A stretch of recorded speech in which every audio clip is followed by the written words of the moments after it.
Welcome to the lesson 36 of industrial instrumentation. This lesson is a continuation of the lesson 35 where we have discussed the chromatography 1. In this lesson we will discuss chromatography 2. So, let us look at the contents. This is a chromatography 2 as I told you. The contents are gas chromatography, liquid chromatography, chromatogram. Okay, so we will see that in this particular lesson, so we will discuss how the chromatogram should look like, and what are the, if there are multiple peaks comes, and what are the problems, what exactly the shape of the chromatogram should be. I mean that depends finding the concentrations of the different components of the gas and liquids precisely. At the end of the lesson or end of the chapter, the viewer will know different equipments and different operation techniques used in gas and liquid chromatography, different detectors used in the chromatography and their purpose and their classification. We will find there are different types of detectors available. There are thermal conductivity detector, there are film ionization detector, there are electron capture detector. So, there are different, the principles are somewhat different, though the thermal conductivity detectors are the oldest one and most widely used detectors in the gas chromatography, but we will discuss the other detectors also, where you will find that we will making derivatives of the particular element of the mixture, so that to find the concentration accurately. How do operating conditions like pH value, temperature affect the chromatogram? Okay, so we will find these things also, the pH value, though it's not very important in the case of gas chromatography. This is very important in the case of liquid chromatography. Gas chromatography, already that we have discussed. Gas chromatography makes use of a pressurized gas cylinder and a carrier gas such as helium, which is inert in nature, to carry the solute through the column, because we will find, we have discussed this thing, that there is a column and through column the gas should flow, right, and there is a packing material inside the column. So, which will absorb and elute it after some time one by one. Gas adsorptions, that is gas solid chromatography, involves a packed plate comprised of an adsorbent used as a stationary phase. Common adsorbents are zeolites, silica gel and activated alumina. These are the most common sort of adsorbents are used in the chromatography. This method is mainly used for separating mixture of gases. You will find this is basically used for the mixture of gases, right. Gas liquid chromatography is a more common type of analytical gas chromatography. In this type of column, an inert porous solid is coated with a viscous liquid which acts as a stationary phase, and diatomaceous earth is the most common solid used, and solutes in the feed stream dissolve into the liquid phase and eventually vaporize, and the separation is thus based on the relative volatilities. Okay. So, you can see that these are all different. This already we have discussed in the lesson 35. Now, we are discussing in more details. Okay. You see the last line, which is most important. The separation is thus based on the relative volatilities. Okay. Now, capillary gas chromatography uses a glass or fused silica capillary walls, which are coated with an absorbent or other solvent, and the column has only limited capacity because of the small amount of stationary phase. However, this method also yields rapid separation of the mixtures, right. Now, chromatographic equipments, what we need and the entire chromatographic equipment, let us look at that. Basically, you will see the figure in the next diagram, in the next slide. Basically, a gas chromatograph consists of 6 parts: a supply of carrier gas in a high pressure cylinder, a sample injection system. Number 3 is the separation column, okay, where we have the packing materials and all those things. The detector, which is most important. In these particular lessons, we will discuss the detectors in very much details. Okay. There are various kinds of detectors. We will discuss the detectors in already we have discussed about the the packing materials in the case of gas chromatography. We will discuss also some to some extent that thing in this particular lesson. And electrometers, that means, and a separate thermostated compartments for housing the column and detector, so as to regulate their temperatures, right. So, detector usually followed by a strip chart recorders or any other electronic recorders, where you will record the peak. In the strip chart recorders, you will get a hard copies. It can be computerized also, where you will get the actual plot on the screen itself. Now, see, this is the schematic of a gas chromatograph. We can see here. Okay, these are sample injection systems. We have a column here. You see, the columns are made like this. Okay, these are the columns. Okay, these are the columns. We can see here. These are the columns. Then it is going out, and this entire thing placed in a thermal chamber. You can see these are thermostatic chambers we have used, and there is a bridge. What is the bridge? And there is a reference detector. We will find that to make the other things nullified, because you see this type of measurements already we have did in the case of Wheatstone bridge. We will find the same principles is utilized, especially in the case of thermal conductivity detector. This is used. And we have a measuring detectors and we have a recorder. This is a reference detectors.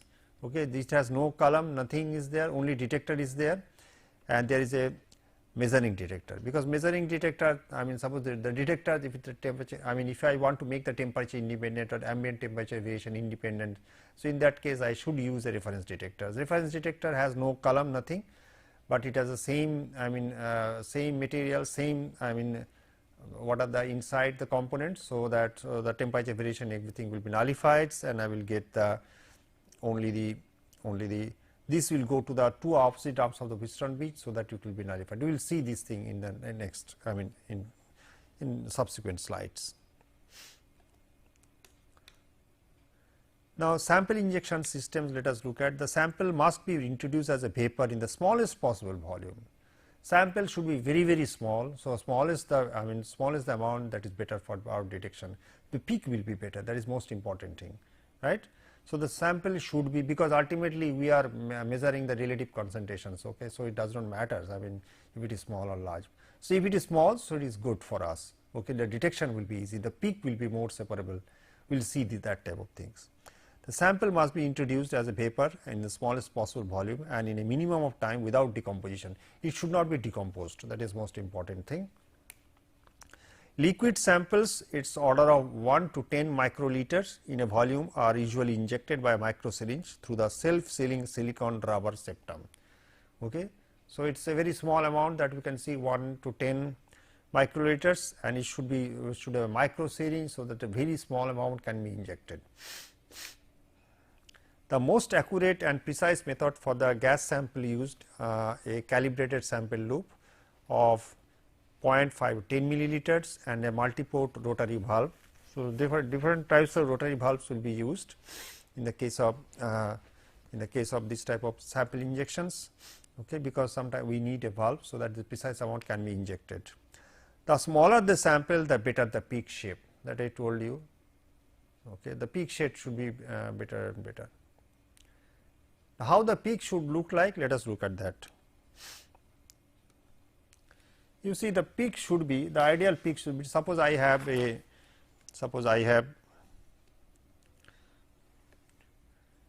two components.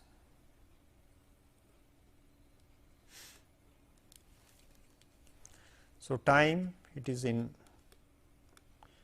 1, 2, 3, 4. So, it is coming like this, the two peak is coming like this, right.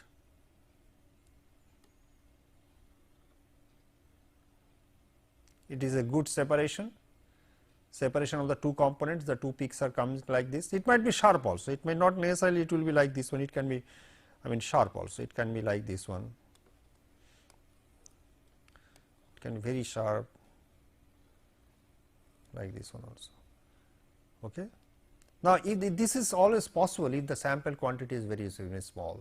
If the sample quantity is large, you can see that the what type of peak you will get. You will may get a peak which looks like this.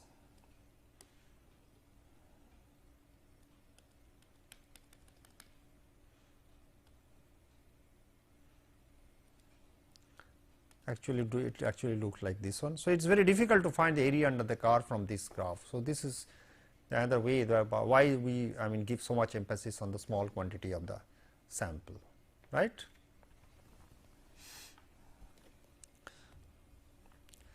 The smaller the sample, the better the peak shape. When a very dilute solutions are to be analyzed, the use of a concentration periculum such as 2,6-diphenyl p-phenylene oxide porous polymers allows the quantitative transfer of up to 20 microliter of sample. Okay. So, this is a precise transfer of the particular amount of liquids we are considering here. Now, derivative formations. Derivative play an important role in gas chromatography for analysis of polar compounds such as fatty acids, steroids, drugs, biological amine and phenols, etc. Derivatives make a polar compound less polar, improve quantitations and increase the volatility of high molecular weight compounds. Chromatographic columns. So, let us look at the columns first. There are basically two types of columns, the packed bed column, open tubular or capillary column. That is already we have discussed in the lesson 35. The packed columns are made of stainless steel, copper or glass tubing of diameter 1.6 to 9 millimeter and typically is 3 meter in length. Okay. We have seen that it is a zigzag fashion because it is a large column length, 3 meter of length, you can see you cannot accommodate. So, it should be zigzag face. Capillary columns have an open unrestricted path for the carrier gas within the column, and it is a long narrow tubing of length 50 to 150 meters, extremely long, and of diameter 0.25 millimeter, extremely small, and its inner wall is coated with the liquid stationary phase to about 1 micron thickness, right. Column constructed of silent treated Pyrex glass have the most desirable features. A good packed bed column will have a nominally 1000 to 3000 plates per meter. We have seen that this concept actually came from the distillation columns. So, more number of plates, better is the separation. Capillary columns range from 1000 to 4000 plates per meter. This is a theoretical value, right. The sample capacity of capillary column is determined principally by the thickness of the stationary phase on the column walls. The coating usually done is of silicon gum. Packed columns are usually formed into several coils and placed within the open compartments. Okay, it is several coils we have seen. Okay, its coil looks like this, that we have seen. It looks like this, right? Looks like this. It can be coil like this one also, but it is better. If you have, so it will come and it will go out like this one. So, the packing materials are inside this column.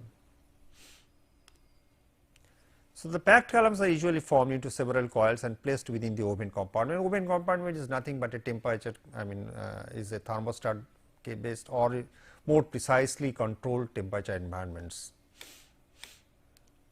Capillary columns have tubing coiled into an open spiral and basket coil or a flat pancake shape.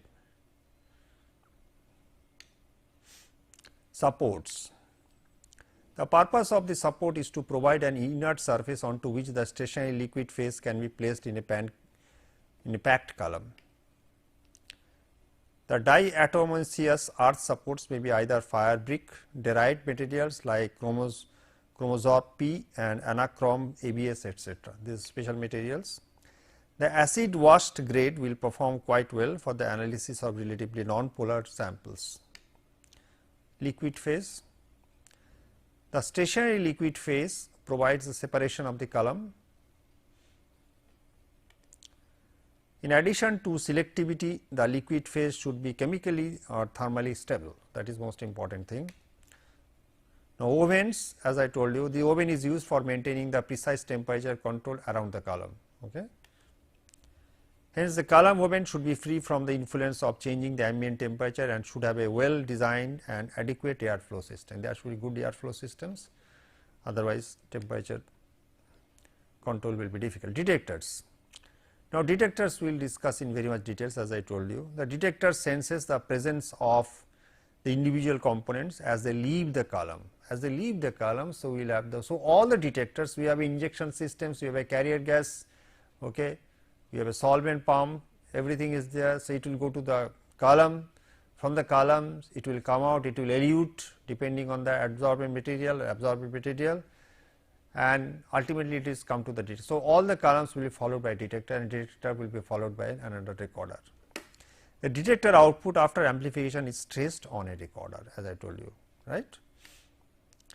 The different types of detectors generally used are thermal conductivity detectors, flame ionization detectors, thermionic emission detector, flame photometric detector, electron capture detector, and helium detector. So, we will discuss some of the things, okay. So, we will discuss some, not all we will discuss in this case. So, that anybody can refer to some standard book on the gas chromatography for this. Detectors in chromatography are generally operated in two different ways. They respond either to the concentration of the solute or the mass flow rate. Those responding to the concentration yield a signal which is proportional to the solute concentration, which traverses the detector. An elution peak will result when the signal is plotted against time, right. So, there can be different components. So, how does it look? Let us look at, you see here that the selectivity, efficiency, this is very important in the case of the peak, right. So, those are the things we should discuss. What is the selectivity, what is the efficiency? Let us look at. I have, you see here, these are the injections I have made here.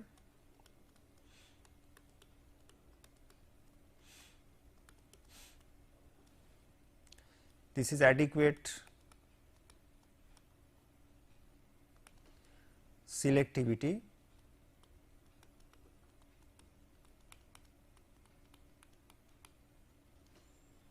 but poor efficiency.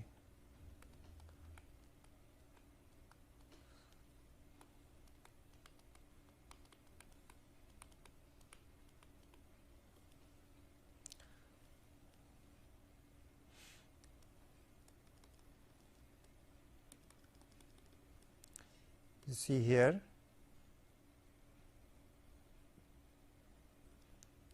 good efficiency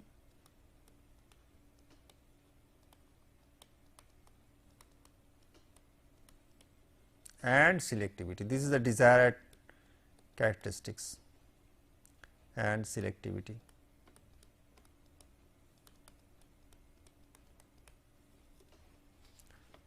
Okay.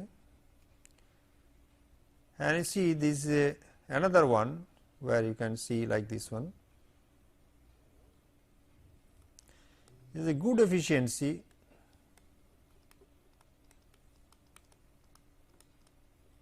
but poor selectivity.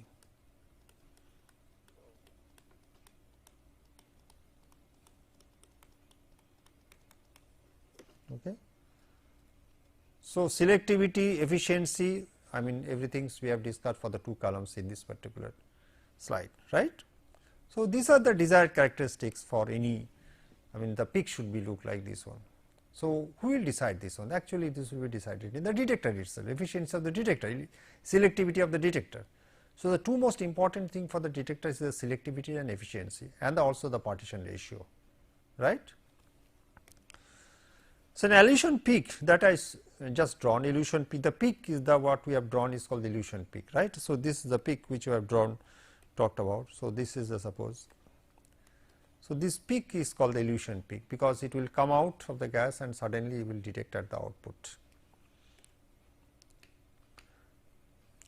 For such detectors, the area under the peak is proportional to the mass of a component and inversely proportional to the flow rate of the mobile phase. Hence, an important care of keeping the flow of the mobile phase constant for such detector is necessary. If differential detectors that responds to the mass flow rate, the peak area is directly proportional to the total mass and there is no dependency on flow rate of the mobile phase. You see, let us go back first of all.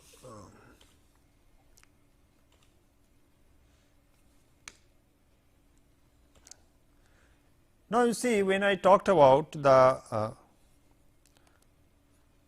thermal conductivity detector. Thermal conductivity detector is the one of the oldest detector and it still is used because of its simplicity of the system. It is very simple system and it is very widely used. Data are available over the years, people are using these things, and it is non-destructive. Okay, that is most important thing for the many of the gas chromatography, right. So, let us look at the how it looks. I have a block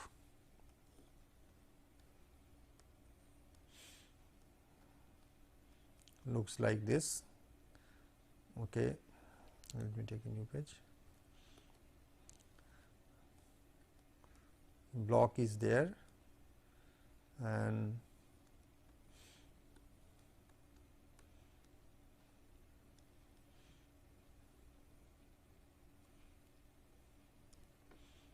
okay, here actually I will put the detector. So, here it will look like this, then it will go like this. Okay. So, this is our block. So, this is the gas flow in,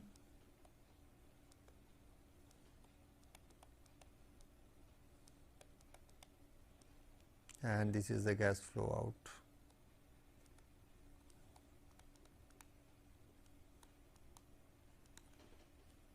Okay. And this is the block. It will work as a heat sink, please note, work as a heat sink, because there is a some sort of heating here. And this actually, if I want to make it is independence of the detector, okay, independence of the other parameters of the detector, because detector output should be solely depends on the I mean different components of the or the elution peak. So, in that type of cases it should not influence by any other I mean any other components of the detector itself. So, that is the reason we are using two detectors. So, let us look at how the two detectors methods are using. It looks like this. We have a one detector here, then we have a here 100 ohm,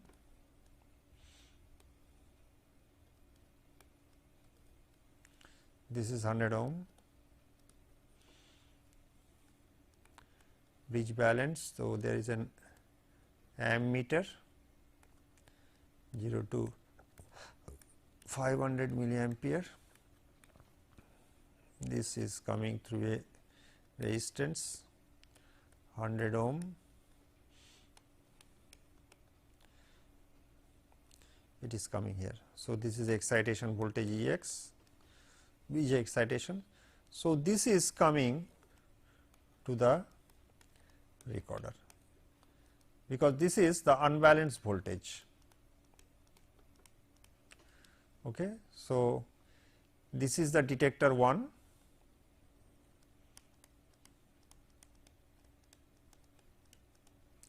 and this is the detector 2. Okay.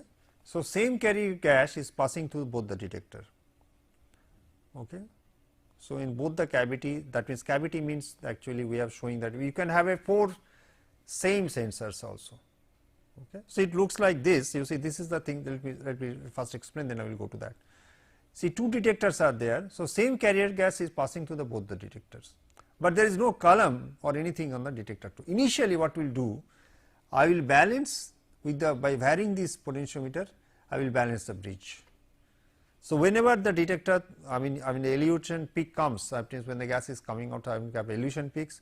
So, detector output will change because there is a thermal conductivity there. So, it will change. So, automatically if it changes, I will get an unbalanced voltage that will be recorded in the recorder, right.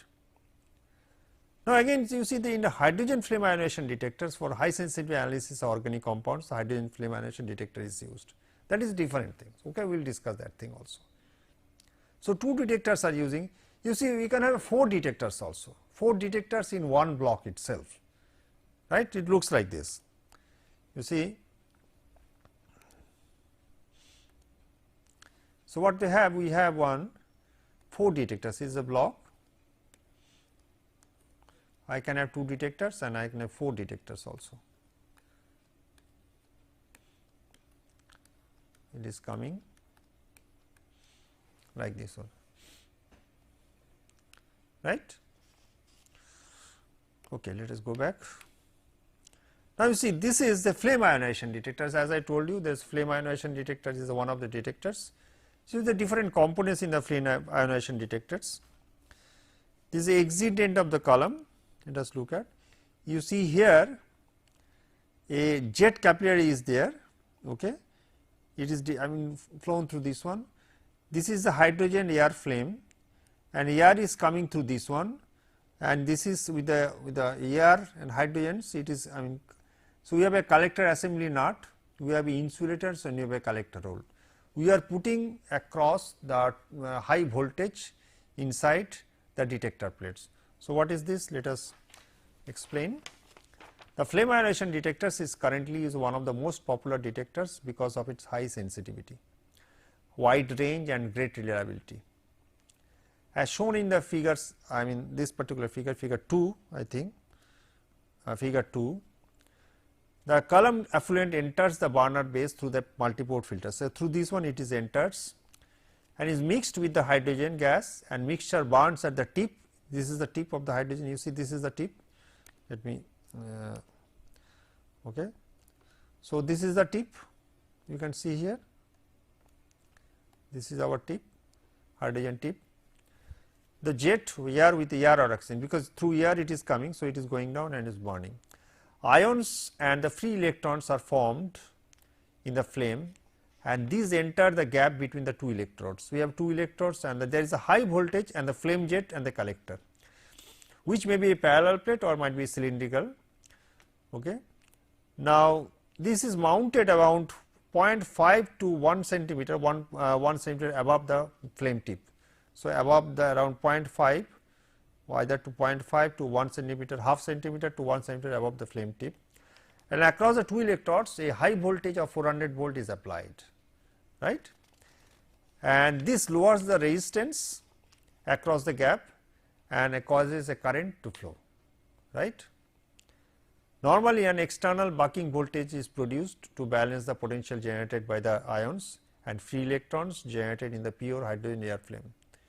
This ensures that a net current flows only when ionized materials enters the gap. When the net current flows when the ionized materials enters the gap, thus enhancing the differential sensitivity of the detector. The current flow across the external resistor is sensed with the voltage drop and is amplified and displayed on a recorder. Now, hydrocarbon groups are introduced into the flame, and a complex process takes place in which positively charged carbon species and electrons are formed. Now, the current is greatly increased. Okay. Now, this flame ionization detector responds only to the substance that produce charged ions when burned in a hydrogen air flame. So, that is most important thing. In an organic compound, the response is proportional to the number of oxidizable carbon atoms. So, this is basic principles of the flame ionization detector. Now, if I look at the thermoionic emission detector, you see this is thermoionic emission detector. It is principally something different. It employs a fuel poor hydrogen plasma. This low temperature source suppresses the normal flame ionization response of a compounds not containing hydrogen and phosphorus.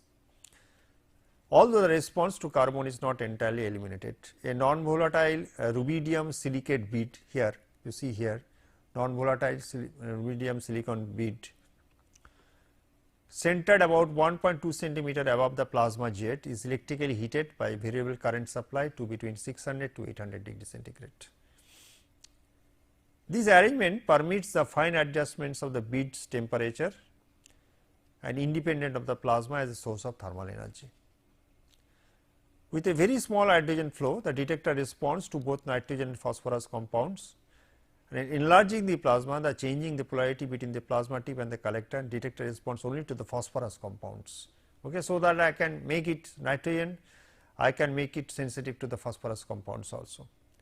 Now, compared with the flame ionization detector, the thermal emission detector, thermoionic emission detector is about 50 times more sensitive for nitrogen, okay, and about 500 times more sensitive for phosphorus. Okay.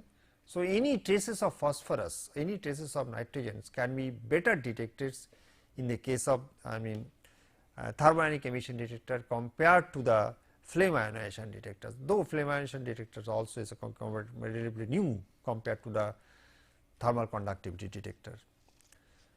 The minimum detectable limit is around 0.06 pg per second for nitrogen. Okay. So, this is the thing you can see here, that there is a flame tip which is around 1.2 cm above the plasma jet. Okay. So, this is our thermionic emission detector. Last we will discuss the electron capture detector. You see, this is the electron capture detector. Now, electron capture detector has two electrodes within the with the column effluent passing between. One of the electrodes is treated with radioisotopes that emits high energy electrons as it decays, and these emitted electrons produce large amount of low energy thermal secondary electrons in the gas chromatography carrier gas, all of which are collected by other positively polarized electrode, either of the positive polarized electrode. Molecules that have an affinity for thermal electrons capture electrons as they pass between the electrodes and reduce the steady state current, thus providing an electrical reproductions of the gas chromatography peak. Of the two general designs, the plain parallel and the concentric cell, and the latter design is preferred, since it is easier to construct a small low rate volume cell in this form. Now, particular radioactive sources which are used, the tritium adsorbed in the titanium or scandium, and nickel 63 as a foil or plated on the interior of the cathode chamber. Tritium sources have a high specific activity, giving a large standing current and a high sensitivity, but the beta energy is so low that the source is extremely susceptible to contamination. The maximum working temperature is 225 degrees centigrade. Now, nickel 63 is a higher energy sources and can be used up to 400 degrees centigrade. Okay. So, this you see, this is the we are talking of the electron capture detectors. Let us now go back. Now, adsorbent in cases of gas solid chromatography. Inorganic molecular sieves are naturally occurring for synthetic or synthetic zeolites, which are comprised of interconnected cavities or pores of uniform size. 4 types of molecular sieves are varying in pore diameters. Okay, this is absorbent because this is different types. So, the dimensions of the pores are so that the it is Armstrong level, so that the some of the larger cannot enter the pore, some will enter, which is smaller in diameter. Varying pore diameter and alkali metals contents are available. Type 3A, a potassium aluminosilicate with the pore diameters of 3 Armstrong. It will absorb the molecules such as water and ammonia. Okay, it will absorb the molecules of water and ammonia. Type 4A, it is a sodium analog type of 3A. Okay, it will absorb the molecules of carbon dioxide, right, sulfur dioxide, hydrogen disulfide, ethane, ethylene, propylene and ethanol, right. Type 5A with calcium replacing part of the sodium content of type 4A, and it will separate most of the hydrocarbons. Okay. In many this petrochemical industry, this is very important. Type 13X, a sodium aluminosilicate of different crystalline structure from the preceding types, has a pore diameter of 10 Armstrong. The molecular sieves separate molecules not only according to the size and configuration, but according to the polarity and degree of unsaturation as well. Columns prepared from carbon molecule sieve type B with pore radius of 5 to 15 Armstrongs are also available. Porous polymer packings are analogous to the porous gels used in the exclusion chromatography. Those made from the copolymers of aromatic hydrocarbons provide column packings of low to moderate polarity. Polymers made from the acrylic esters and provide the packing of moderate to high polarity. Solid absorbents like silica gel, alumina etc. are used for specific applications, right. So, these are the some specific applications we will use silica gels, alumina, etc. Right. It is also, these are also basically adsorbent, please note. The large retention of silica gel for carbon dioxide which elutes after an ethane is useful in multi-column systems, okay, because there is large retention which is, it will retain it for a longer time. So, it will obviously help to get a better peak. So, the large retention of the silica gel for carbon dioxide which elutes after ethane is useful in the multi-column system. Similarly, alumina is useful for retention of unsaturated hydrocarbons, because unsaturated hydrocarbons, so it is obviously helpful for retention, because you have to retain, right. So, that is the thing of the packing materials. Multi-column systems, gas solid chromatography is more complicated than the gas liquid chromatography, since all gas mixtures contain components which are not separated on or will not pass through a particular column in reasonable time. Back flushing substantially reduces the analysis time. In series cross detector, across detector, one column is used before the detector and a different column is used after the detector. The same packing may reside in both the columns. Okay. In two column series bypass techniques, a column switching valve enables a column 2 to bypass by the carrier gas and at the selected time, so that the certain components can be stored temporarily there, while the separations are made on column 1. Liquid chromatography, let us know only 15% of the known compounds lend themselves to the analysis by gas chromatography owing to the insufficient volatility of thermal stability. This is the most important, the gas should not vaporize every time we have said, right. The liquid column chromatography does not leave the this limitation. The interchange or combination of the solvents can provide special selectivity effects that are absent when the mobile phase is a gas. Traditional liquid chromatography was achieved by gravity, hence analysis took place at a slow rate. In modern liquid chromatography known as the high performance liquid chromatography, a pressure is applied to the column, forcing the mobile phase to through at a much higher rate, and the pressure is applied using a pumping system. Okay. Instead of gravity, I am using a pumping system. You see, this is a typical liquid column chromatography, entire instrumentations we are showing here. Okay. We have a reflux systems we can see here. I am sorry.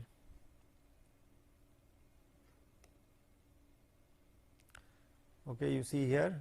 So, we have a pressure gauge here, we have filter, heated solvent reservoir, pump, and this is a preoculum, and this is analytical column. So, we have injection head here, syringe, and there is a detector, and it is come to the detector. So, this is the entire instrumentation system. So, this thing should be put in a thermostatic bath, so that the constant temperature can be achieved, right. The general instrumentation for liquid chromatography incorporates a solvent reservoir for the mobile phase, a solvent pump, a preoculum except for the bonded phases, a pressure gauge, a sampling or injection device to introduce the sample into the column, the separation column, and a detector. Solvent delivery system. The solvent delivery system should have the following features: precise delivery of solvent over a relatively broad flow range, maximum pressure attainable, compatibility with other components in the high performance liquid chromatography system, compatibility with the wide choice of the solvents, and low noise levels in the detector resulting from any pulsations. Removal of the dissolved air and other gases is also necessary. Okay. So, there are three main types of delivery pumps used for solvent delivery system, namely reciprocating pumps, syringe type pumps, then constant pressure pumps. Final choice of pump is made after the considering whether the isolation of the gradient dilution is to be performed and the minimum detectability limit desired, type of separation column, the detector employed, precision in quantitation, and the cost of the package chromatograph. Sample introduction. The ideal sample introduction method should be able to insert reproducibly and conveniently a wide range of sample volumes into the pressurized column as a sharp plug with little loss of efficiency. Two kinds of sample introduction methods are mainly used. One is a syringe injection. In the syringe septum injection, a small 10 microliters, already we discussed, the smaller the amount better is the peak. sample is introduced into the pressurized column with a high pressure syringe through a self sealing elastomere septum and directly on the top of the column packing. Okay. So, it is to be given on the top of the column packings. We have seen that thing. If you look at the figures, you will find, you see syringe. So, it is at the top of the column packings we are giving here. You see here top of the column packing we are giving.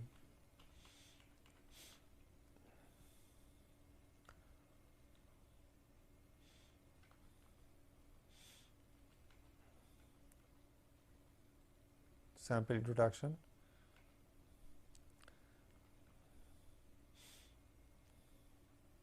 Right. Now, sampling valves and loops. Sampling valves allows the sample to be introduced reproducibly into a pressurized column without significant interruption of flow. Separation column. Heavy wall glass or stainless steel tubing which can withstand a high pressures are generally used to construct liquid chromatography columns. Columns with an internal diameter of 5 millimeter provide a good balance between the sample capacity, the amount of packing used, the solvent required and column efficiency. 2.1 millimeter bore packed column requires about 5 times the inlet pressure or as the same length of 4.6 millimeter bore column for the same flow rate. Replacing the steel columns with comparable cartridges permits the dedication of the cartridge to each application, thus maximizing the life. Column packing that lie in the range of 3 to 7 micrometer in diameter are used for exclusion chromatography. Column temperature is maintained by circulating air baths or by using water jackets or thermostat, that is already we have discussed. Oven is nothing but a thermostat where its constant temperature is maintained. Okay. Or we can make it, I mean instead of oven we can circulate with the jackets where the constant temperature, and you can, by controlling the circulating waters we can control the temperatures of the oven also of the column. Preceding the separation, column should be short 5 centimeter protection column to absorb or filter unwanted materials. We can see there in the, if you go back to the initial slide, you will find on the instrumentation systems we have a filter. Okay. So, this will be filter all the unabsorbed unwanted materials. Detectors. Choice of detectors mainly depends on the problem at hand. The different types of detectors used, we have photometric detectors, flowmetric detectors, infrared detectors, differential diffractometers. Types of high performance liquid chromatography methods. Adsorption chromatography. Adsorption chromatography is probably one of the oldest types of chromatography around. It utilizes a mobile liquid phase that is adsorbed onto the surface of a stationary solid phase. The equilibrium between the mobile and the stationary phase accounts for the separation of the different solutes. In this method, the components are separated on the basis of their polarities. Physical selectivity is dominant in adsorption chromatography. Adsorption chromatography is used when the sample is completely soluble in organic solvents and the molecular weight is less than 2000 for all the sample components. We have for more than 2000 we have some different methods. Liquid partition chromatography. This form of chromatography is passed on the thin film formed on the surface of a solid supported by a liquid stationary phase. Clear? Solute equilibrates between the mobile phase and the stationary liquid. LLC is best used to separate homologues where the separation is based on the molecular weight selectivity, right. A successful separation is achieved by establishing the proper balance between the attraction of the mobile phase solvent and the stationary liquid phase for the sample. Good separation can be achieved by matching the polarity of the sample and the stationary phase and using a solvent which has a different polarity. Ion exchange chromatography. Here in this type of chromatography, the resin, the stationary solid phase is used to covalently attached anions or cations on it, right. Solute ions having opposite charge in the mobile liquid phase are attracted to the resin by electrostatic forces. right. This method is used for compounds with the ionic and ionizable functional groups. If the sample is the insoluble in organic solvents, but soluble in water, giving a solution that is not neutral or is only soluble in dilute acids or alkali, then ion exchange chromatography is used. Molecular exclusion chromatography, this is also known as exclusion chromatography. Sometimes it is a simple exclusion chromatography, but actually it is a molecular exclusion chromatography. Let us look at. It is also known as a gel permeation or gel filtration chromatography. This type of chromatography lacks an attractive interaction between the stationary phase and the solute. Sometimes there is desirable properties. It is generally used when the molecular weight approximately exceeds 2000. In case where it is less than 2000, we have adsorbent method. Here we have a molecular exclusion gas chromatography, which is used for the molecular when the molecular weight is more than approximately exceeds 2000. This method is based on the pores property of the substrate to sort and separate sample mixtures according to size. The pores are normally small and exclude the larger solute molecules, but allow smaller molecules to enter the gel, causing them to flow through the larger volume. This causes the larger molecules to pass through the column at a faster rate than the smaller ones, right. So, the pores are normally small and exclude the larger solute molecules, but allow smaller molecules to enter gel, causing them to flow through the larger volume. This causes the larger molecules to pass through the column at a faster rate than smaller ones. The chromatograph output, or which is called the chromatogram. So, let us look at. Consider the output from the detector, that is chromatogram as shown in figure 6. You see, this is a typical chromatograph which we got at the detectors or the strip chart recorders, or the different components. We have a gas, we have a components of A, B, C, D. Okay, this will be, I am sorry. So, this will be A, B, C, this will be D, different components, and this will be E, right.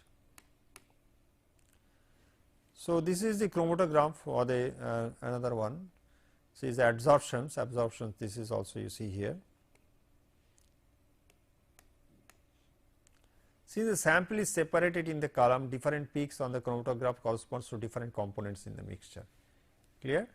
See, the sample is separated in the column itself. So, when it is at either absorptions, it elutes and come to the detector. So, it is one by one is detected. Different peaks on the chromatogram corresponds to different components in the mixture. This I told you several times. The chromatograms were obtained by separating a protein mixture using ion exchange chromatography. Okay, depends on the what type of. So, in ion exchange chromatography, you can use a protein, you can separate a protein mixture. The separation corresponds to the chromatogram and was performed at a lower pH value than 1 in P.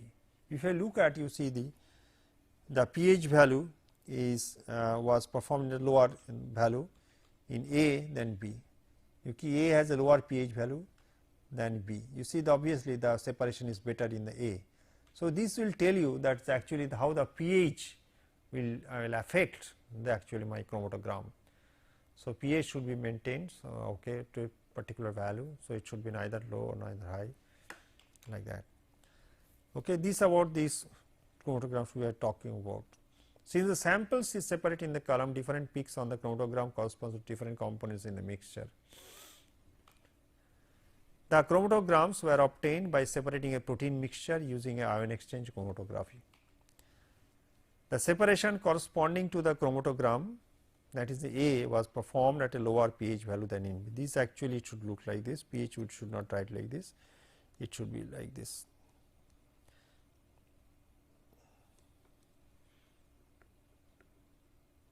pH should look like this, right.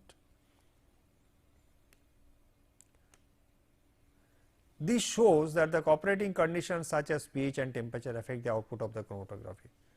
Okay. If the pH changes, so your chromatograph will change. So, obviously, if the chromatogram change, efficiency, selectivity, everything will change. So, this used to be, so precise what are the desired value of the chromatogram, that is to be maintained, right. fourfold information is obtained from the chromatogram. What are the different components I am getting from the chromatogram? What are the different informations I am getting from this chromatogram? Right, already we have discussed, but let us jot down, right, one by one. The level of complexity of the sample is indicated by the number of peaks. How many, what is the complex mixtures that we can detect from this one. So, level of complexity of the sample is indicated by the number of peaks which appear. Qualitative information about the sample of composition is obtained by comparing peak positions with those of the standards. Okay. Qualitative information about the sample composition is obtained by comparing the peak positions with those of standards. Quantitative information regarding the relative concentrations, this is most important. So, we are measuring relative because the sample, if we are not absolute measuring, we are making the relative comparison. Relative concentrations actually we are measuring in the gas chromatography, okay, because otherwise we cannot measure it, because we need the injections and it is only 10 microliter, that is the best. Smaller the sample, better is the detection. Sorry.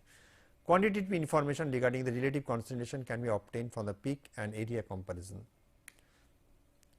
Column performance can be checked by comparing with the standard outputs. Okay, this column performance also, because if I know the particular, suppose if I want to calibrate the column performance, I know the particular gas which actually we are injecting. Okay, so that time when unknown gas is coming, if I want to calibrate the how the column actually working. So, the column efficiency can also be can be known by looking at the chromatograph. So, these are the four features which we will get from the gas chromatograph. The most important thing is the relative, first of all, what are the different components of the gas present in the mixture. Second thing, the relative, this is the most primordial importance. Second thing is the relative concentrations of the gas or liquid or whatever it may be in the mixture. Okay. So, with this I come to the end of the lesson 36 of industrial instrumentation.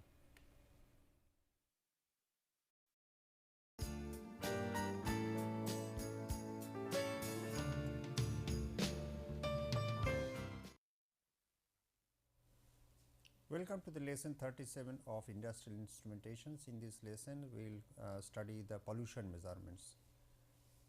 When we are talking of the pollution, basically we are talking of the environmental pollutions or the air pollutions, or the type of gases, that means the carbon monoxide, nitrogen oxide, all these type of gases, how it is making the air polluted, and we must measure it, because the certain, if it crosses some limit, that is and it's not safe, it is hazardous for the human being. Pollution will be there, you cannot in industrializations, there will be pollutions, you cannot avoid pollutions, you have to live with pollutions, but what is the level we must know, because if you stay in some forest, or that's obviously the pollution will be less, but if you live in a city, obviously there will be some pollutions because of the exhaust of the car and truck and all these things, burning of the fuels, burning of the waste, because the waste is a big problems in a cities or metropolis. They cannot dump it, and usually they burn it, because that will reduce the volume of the waste.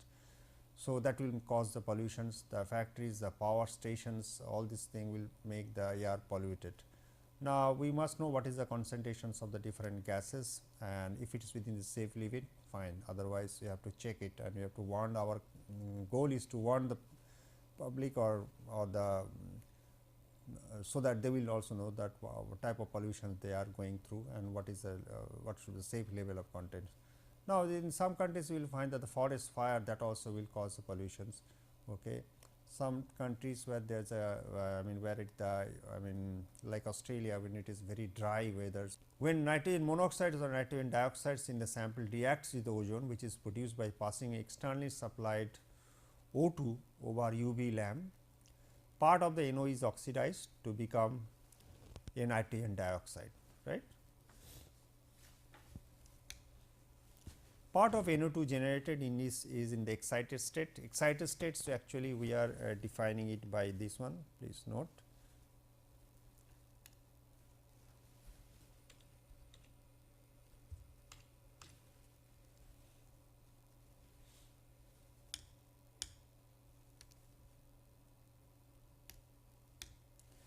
This phenomena is called the chemiluminescence. Actually, you see here. So, we are defining this NO2, this asterisk means it is in excited state. I am sorry, it is in excited state. NO2 asterisk, if it is excited state plus O2. So, it is NO2 excited state. It is liberating the, actually this will be H nu, I am sorry.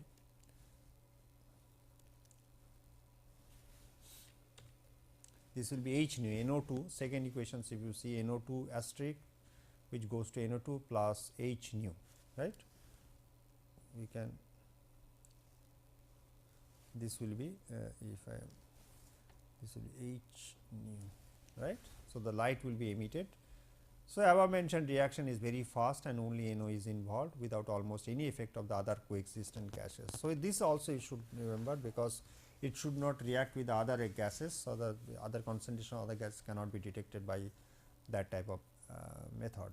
So, the phenomena is called the chemiluminescence.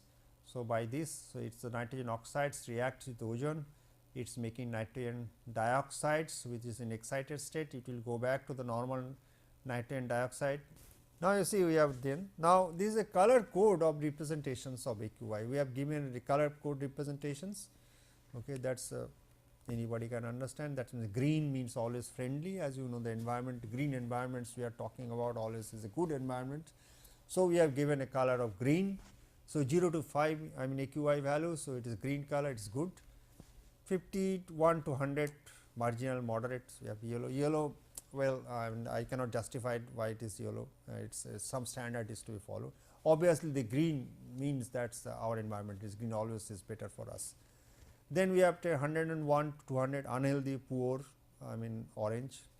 Then we have a 201 to 300 AQI value, very unhealthy, very poor, which is considered red. Alert, red means always alert, and 301 plus is a critical. I mean, there is no more for consumptions of the, I mean for that year is consumption for the human being or any living animals. So, these are the things which we have considered in this what we mean to by AQI. So, because if you give the color, because it is very difficult to remember all these numbers. So, instead of giving the numbers, we will measure this one, but once we define when to the public. So, we will give with some color. So, that green is better, yellow is okay, fine, orange is not that good, red is quite bad, and if the purple it is extremely bad, right. So, with this AQI color coding, so we can explain to the general public. So, what the color they should have in their particular area of residence or particular area where they are working. So, with this I come to the end the lesson 37 of industrial instrumentation.